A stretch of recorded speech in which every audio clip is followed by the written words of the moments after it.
Taking a look at the whiteboard, everyone. I want to add a quick blurb just to, I guess, convey to you the heart or the intention of this assignment. And I don't want to get too sentimental or anything, but I think it is becoming a bigger and bigger problem. And again, let me explain myself, but I don't mean that money and stuff like that is a bad thing, but sometimes when placed in the hands of not so good people or people that are desperate or people that are in dire straits, bad things can happen because human beings, we are not perfect. So take a look at my intention. So this optional retirement assignment.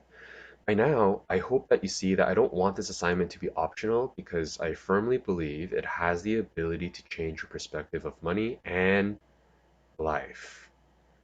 Right? The fact that life doesn't have to be a rat race, that everyone doesn't have to be so busy trying to make money or trying to make the most money or trying to make more money than the person next to them. Like as if money is supposed to make them better than the person next to you, right? Um, because in the journey to chase money, a lot of people, I'm going to say, have lost their way, right? Money is something that is inherently it's good because it can buy many things. It can get you things that you like. It can get you comfort. It can get you food. It can get you a good night's sleep. It can do a lot of different things. It can get you health. Money in itself is inherently a good thing, but of course, put in the hands of not so good people, it can turn into a not so good thing, right? Some examples are because parents, including myself, are so caught up on trying to earn money, trying to earn more money, trying to afford the better, more comfortable life, you sort of lose track of why you're doing this. Like you're doing this for family, you're doing this so that you can hang out with friends, to spend time with loved ones, and carry good relationships with your friends, your neighbors, your loved ones, whatever, right?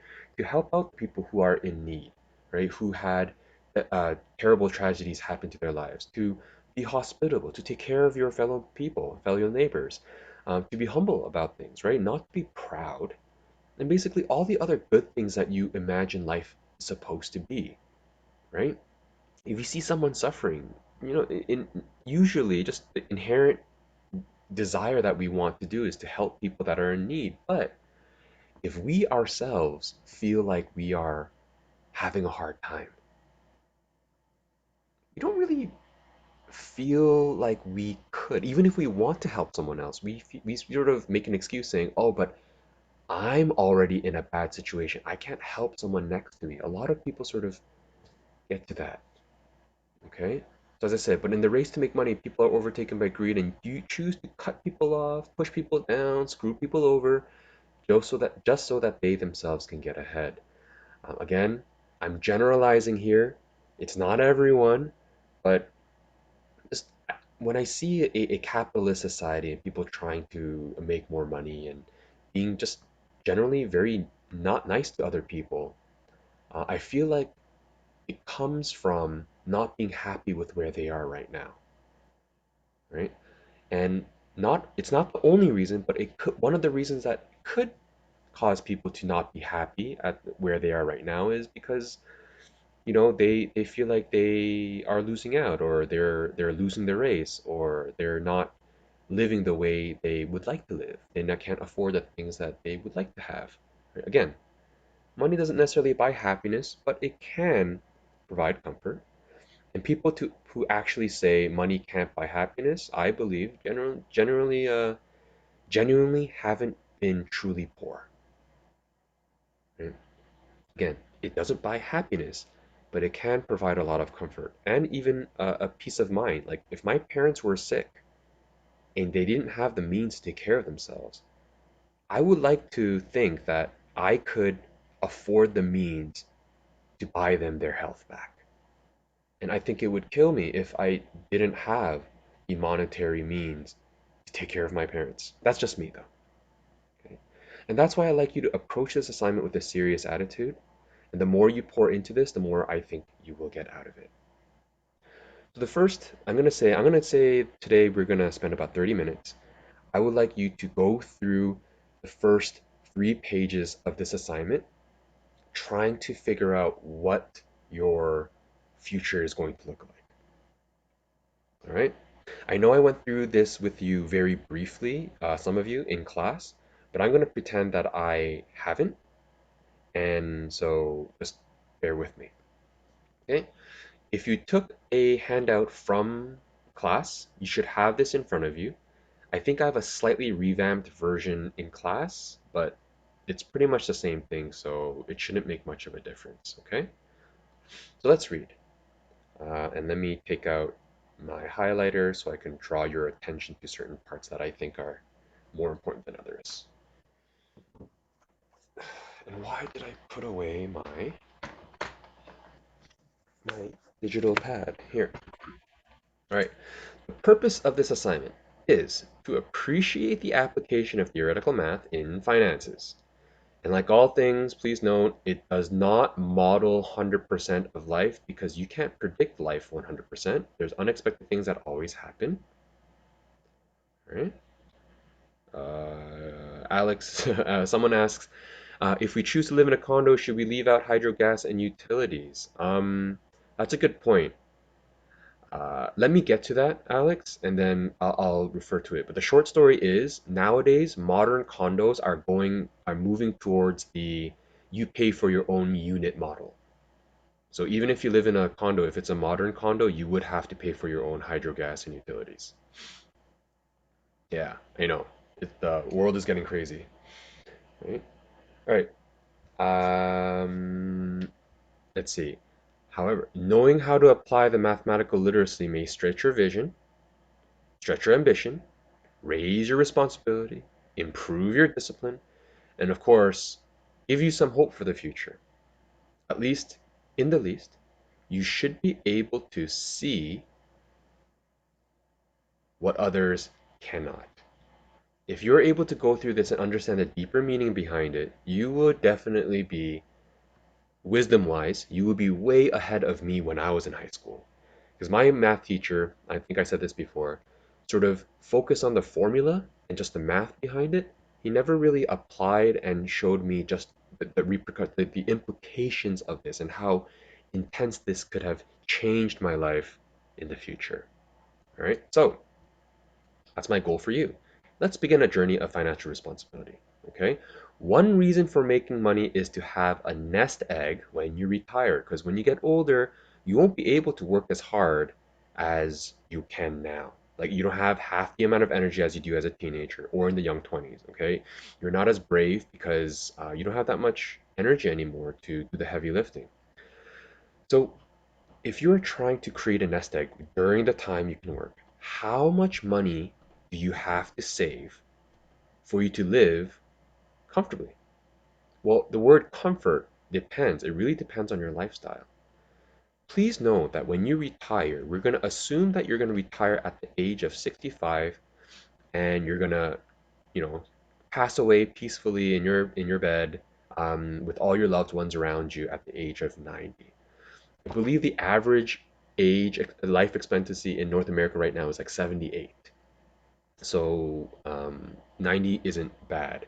In fact, I think the age is actually going down because more and more people are getting sick earlier. A lot of people are eating unhealthy food, so they become diabetic a lot faster, high blood pressure, obesity, um, what do you call it? Sedentary lifestyle, because as soon as they come back from work, they just watch Netflix all day or just sit on their computer. There's no exercise. People don't enjoy walking anymore. They're just always on their phone, so their spine is starting to get hardened way too soon, so on and so forth. Okay? So you are going to have 25 years of your dream retirement. That's what we're going to plan. Okay? So you want to have enough money to live 25 years comfortably. Things to consider: some big ticket items. You're going to buy your home? Well, you could also pay 20% and then get 80% with mortgage. You can also rent because you don't want to be tied down to a place. Let's say you're going to travel every year. So you live in a place for a year, go travel, and you settle down somewhere else, go travel, so on and so forth. Right? The same can be said for, do you want an expensive car that you want to buy or rent? Are you the type that likes the water life and you want a yacht or a boat or sailboat or whatever, right? Are you the type that because in your childhood you spent a lot of time in a cottage, you want a cottage of your own? You choose. Okay? No one is going to judge you for the retirement life that you want because that is your preference. Hey, if you're like me, you just want to live in a cave all day with just your computer, fine, right? If I was in my 65, if I was retired at 65, I'm not sure if that's the lifestyle I would want for the sake of my health. But if you ask me right now, I would love to just furnish a room exactly to my liking, like an office, and then the rest, I don't mind. I'm actually a really simple man. Okay.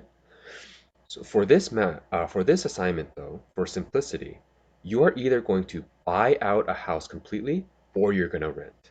I'm not going to give you the option of a 20% and an 80% mortgage.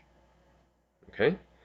Please also note when you do this assignment, you're going to be age 65. You're not a spring chicken anymore. Okay? You're not going to be riding an ATV down a dirt road with the risk of it flipping over on you and landing and you might die. Okay? You're not going to be skydiving every day. That's not healthy for your lungs unless you're like a ripped 65-year-old.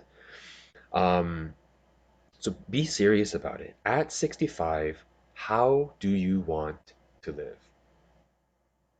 Okay? Here we go. Any questions before we start? I'm going to model this assignment to my own liking, and I'm going to um, model how I would fill it in. But, you know, it is what it is. Any questions before I begin? None? All right, everyone. Big ticket items. Some of these big ticket items, I'm going to assume you're just going to buy right off the bat with cash as soon as you turn 65. Do you want to buy your dream home? Yes? If so, I'm going to ask you to go to realtor.ca, right? And choose a neighborhood that you like. Let's say Yonge and Lawrence,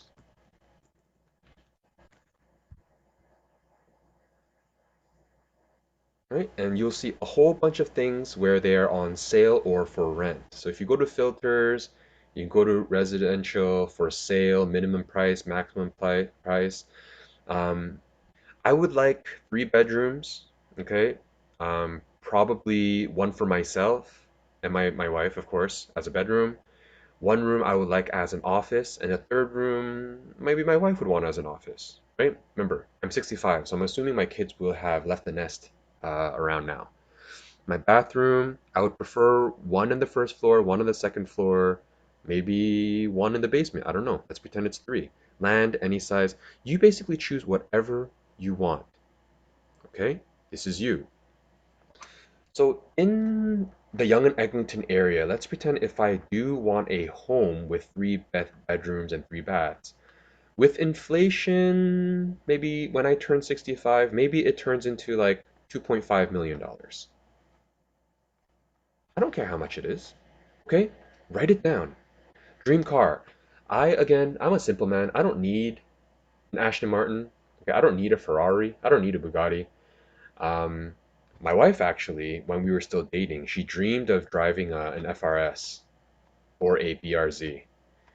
That is the modern version of the Honda 86, which you may know if you follow anime, Japanese animation. But she dreamed of having a manual car that was balanced like the FRS or the BRZ. And I think right now it's discontinued. So when I'm 65, I don't know, I'll put in $50,000. That's gonna be my dream car. Boat, a boat lifestyle is not for me. I care not for a boat. For others, though, maybe want a souped up computer for myself. Okay, it's like $8,000 for all the highest gear. I don't know, but it's up to you. Whatever your other big tickets are, put it in. Okay. So I'm not gonna wait for you to fill this in right now because you might want some time to look up realtor.ca for a dream house for yourself. If you want to go big and want to go for a mansion, you can find your mansions up north a little bit, maybe in the Richmond Hill, Thornhill area.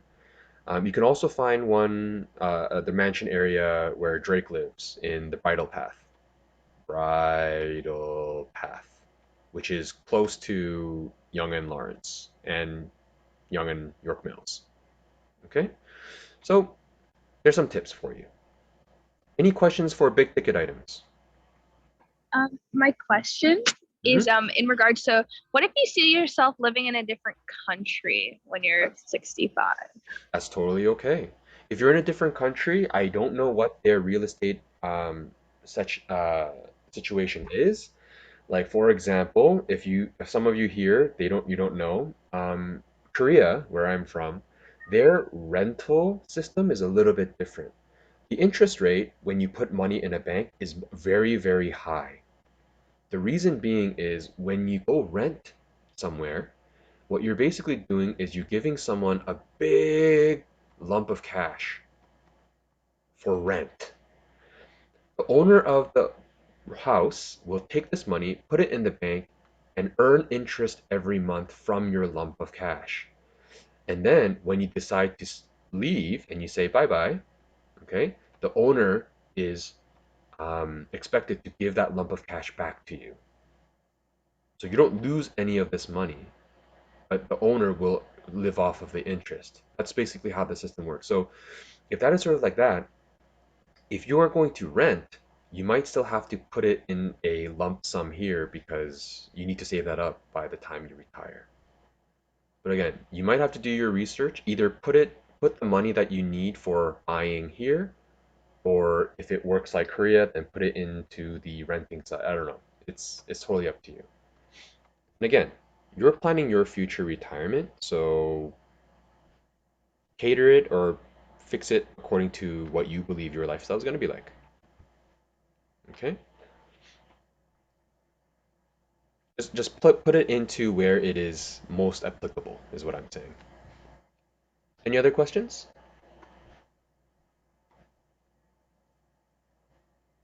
Okay, so if I were to add all this up, if I remember correctly, it should be, for me, the big ticket items amount to about $2.5 million. dollars. Okay, I'm going to keep this because I'm going to use this for a calculation later. Make sure you fill these portions in. Next, down, down, down, down, down. Fixed expenses. So you're going to have to think of a lot about this. If you're going to rent, again, go to realtor.ca and get a better idea of how much it is to rent. If you're going to rent a condo in Manhattan, okay, expect yourself to pay like a good 10 grand a month, okay, which means multiply that by 12, you're going to be paying $120,000 in rent a year. And then multiply that by 25, that's going to be, I think, about $3 million dollars over the entire 25-year retirement period. Okay, let's pretend that's me. My dream car, I am going to buy. I do not plan to rent a dream car, so I don't have to put anything here. Property tax.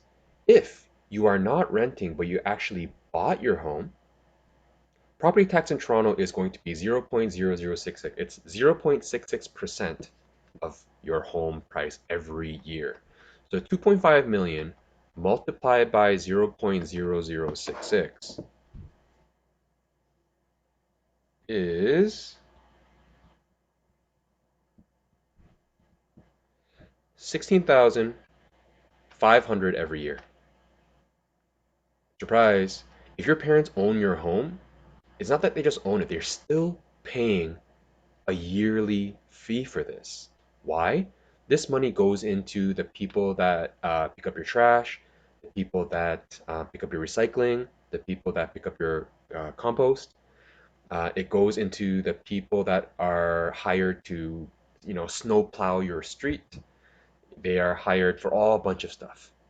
Okay, so you pay property tax.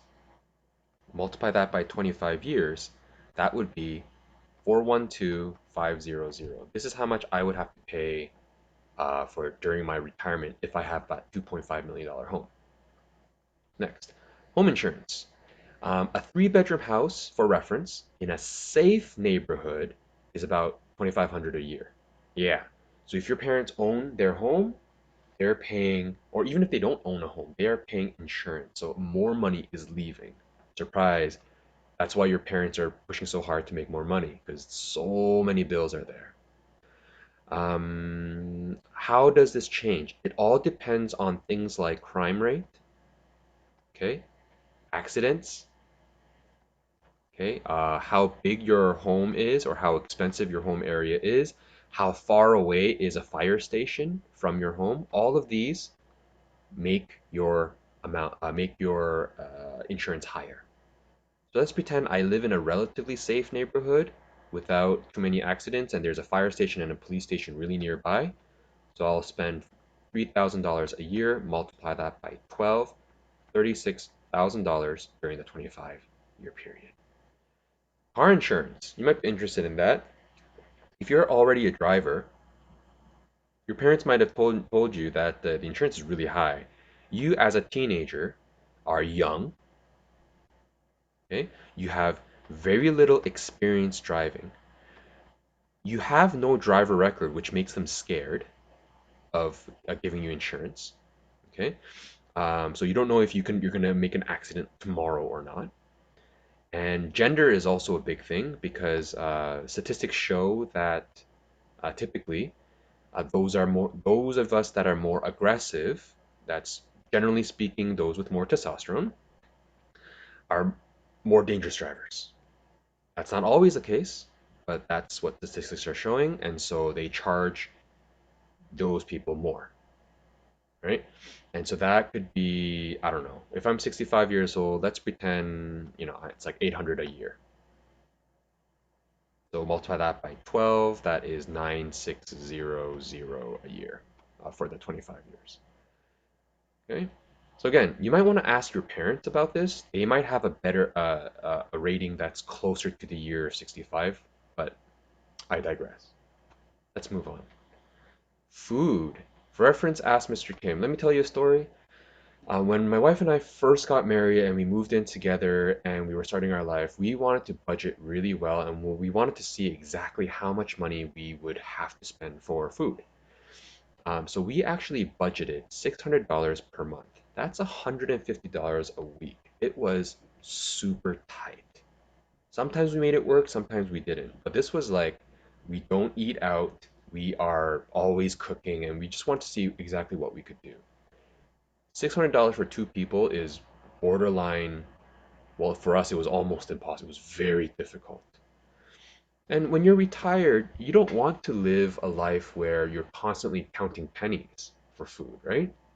So maybe you want to be a little bit flexible. At the same time, when you're 65, you definitely eat a lot less than when you were in your 20s or 30s. Okay? You might ask your grandparents, and you might see them eating very little because if they eat too much, it's really hard for them to digest the food. They're not strong, their stomach wise, they're not strong anymore. And so they eat very slowly and very little. And that's all they really need. Now that I have two kids, every month I spend easily over $1,000 because, I gotta buy nutritious foods and make sure that they're fed well, blah, blah, blah. But that's all the way up to you. Maybe you want 800 a month. Maybe you want 1,000 a month. Maybe you want that cookie once in a while. Maybe you want to buy the bag of chips and not have to worry about overspending. Maybe once in a while you see that ice cream tub on sale and you're like, oh, I want that. Really think about it. Okay? And then put it in, multiply that by 12, and then multiply that by 25. Phone plan. It really depends. I have currently a grandfather plan where I get literally like I think like 6 gigs of data for 30 bucks a month. It's amazing. They don't have that plan anymore because it's an old plan. Nowadays, 6 gigs is like easily 50 to like $100. My Internet. family has that plan too, Yeah, but right we on. we, ha- we have 12 gigs of no, 15 gigs of data split between three of us for Right. like $45 a month. Yeah, it's So an it's really awesome good, deal. Don't but ever it's change it. ancient. Yeah, don't ever change it. I'm hoping I could keep this for the rest of my life. But anyways, internet. If you want super fast internet, Bell right now, I think it's easily over $100 if you want the super fast ones. So think about it. What kind of lifestyle do you want? Multiply that by 12 and then multiply that by 25. Your electricity bill. For reference, an adult couple, so me and my wife, in the summer, running the air conditioning was about $200 a month.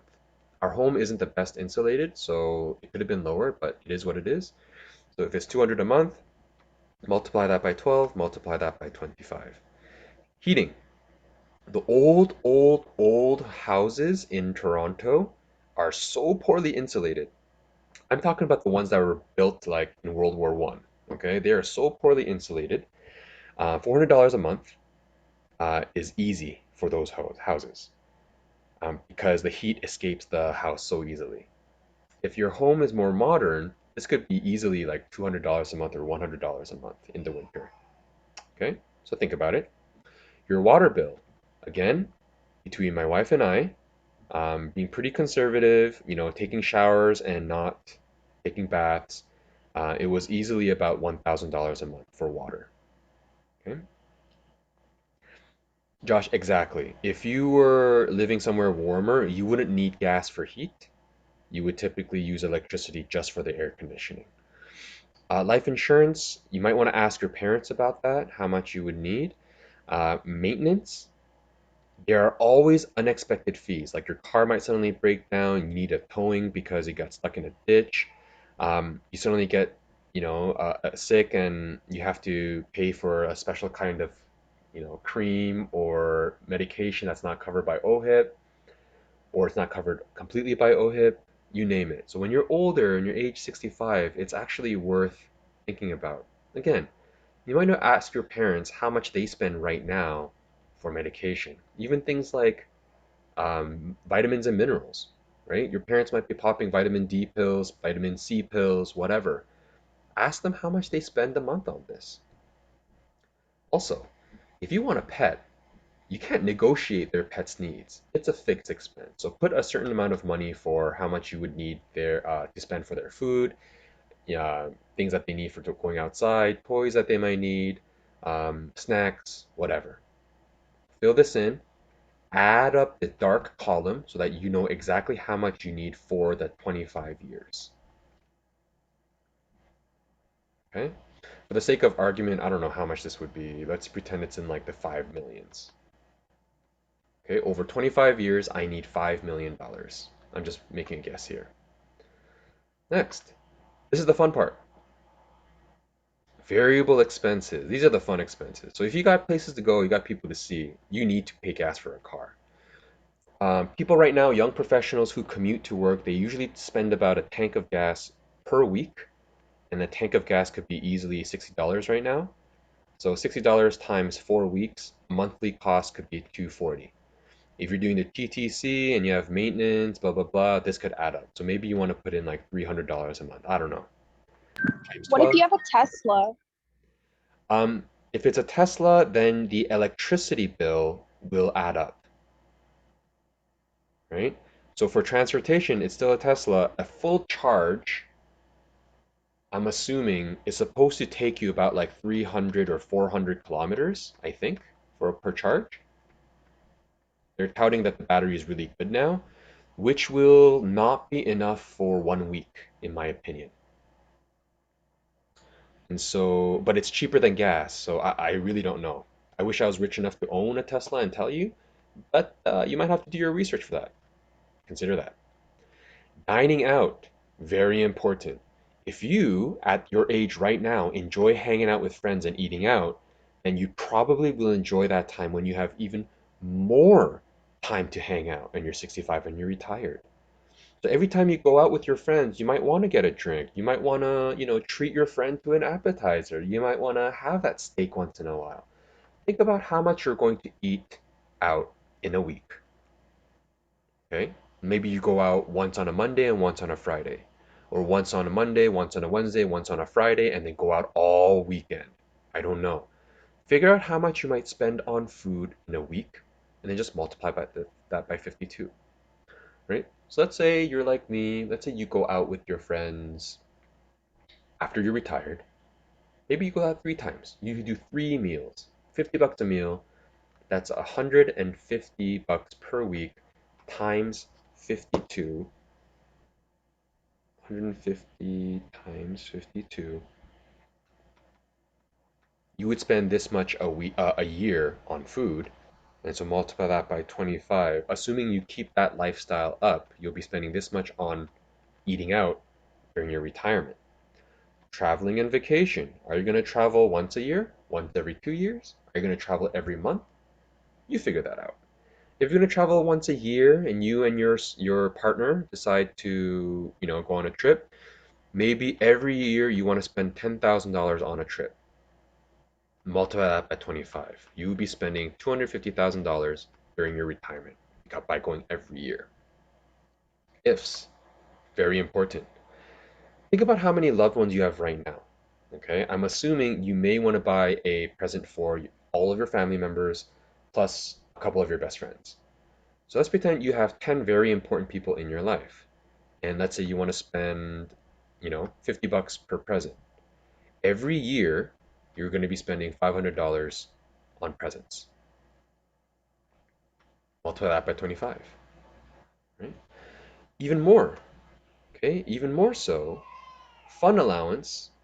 Maybe you actually do more than just gifting. Maybe you want to have fun. Like you're 65, so you might have some grandkids. Maybe you want to go out with them and give them things. Like if they're like, "Oh, I'm hungry," you want to buy them the world, right? If you're like, "Oh, look, it's Baskin Robbins," you want to get them that ice cream and enjoy with your grandkids. I don't know. Maybe you're the type to have a very active hobby and you love rock climbing. That's a $50 a month gym membership right now. Okay? Maybe you enjoy partying a lot. I'm not gonna judge. Okay? I'm not even kidding. When I was in university, the funny story. When I was in university, so I was like a young cat. I was like in my low 20s, right? Like 2021, going out, partying up with my friends. There was one time in the dark club room, there was this huge group of older ladies. I'm not talking about old as in they're gray, but they were definitely older. They looked like they were like older, and I found out later on they were in their 50s. Why? One of the girls in that group wanted to celebrate their 50th birthday, living it up with their friends as if they were back in university, right? So you got to think about this, right? Dark room, the bass is banging, everyone's dancing, a bunch of people are going crazy on the floor, and up on the bar were a bunch of ladies, okay, with these tiny cups with select beverages inside them, okay, and they grab each of those glasses, right, each of those cups, and they stand in a circle, and one girl is like, "Happy 50th, bitch!" Excuse my language, and they go at it. And I am not going to judge. If you are 50 years old and you can handle that kind of scene, that kind of loud music, and all the pain that you hear in your like I was a DJ and I still can't handle that right now. Like I left that scene a long time ago. But if that's something that you want to do at the age of 65, I am not going to judge. Good for you for being able to handle it. All right? So, think about how much you think you will spend on fun, whatever that means to you, every month. And then multiply that by 12, and then multiply that by 25. And that's going to all add up to your total C. All right? So let's pretend for fun, it adds up to like 2 million. So essentially, putting all of my expenses together, this is where it all comes together. Okay, chart number one, chart number two, chart number three. For me, I'm gonna pretend it's like 10 million. So then I want you to add up separately just B and C, which means I'm gonna remove my house and my car. That's like 2.5 million, so 750 million. This is my recurring expense. This is the amount that I need to spend like every month throughout my 25 years. So how much per month? I'm gonna take this 7,500,000 and I'm gonna divide by how many months there are in the 25 years. So essentially, I need to make enough money so that I could spend $25,000 a month. That's my retirement life. That's my dream life at the age of 65. And so that might seem like an impossible dream, but stop telling yourself it's an impossible dream. We're learning this math to see what is in fact possible or not. Okay? So Don't cut yourself short. Don't sell yourself short. You don't know if you're going to be some conglomerate, some kind of like business mogul, all right? And you don't know how hard you're going to work. Dream big, okay? Go big or go home. Figure out how much is going to be for you. And then from there, you're going to start slowly doing a little bit of math, right? With future value and present value, all that kind of stuff, following these questions below. And hopefully, if you do all the questions correctly and follow the instructions, you will realize you will realize how much money needs to be saved every month to live your dream retirement. Hopefully, you'll realize that this isn't as big as you thought it was. Even if you made your retirement life seem like a dream. That's my goal for you. Whoops, what's happening here? What's happened?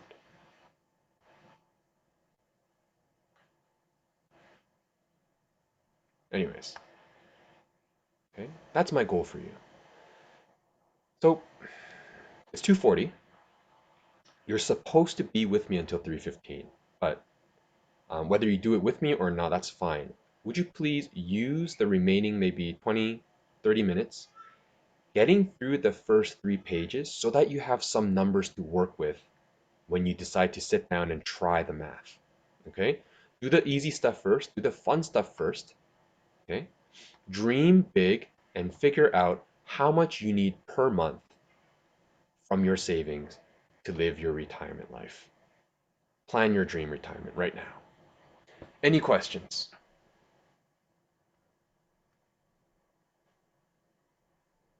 No. Okay. Well, I invite you to do this. I'm going to stop the video for a sec.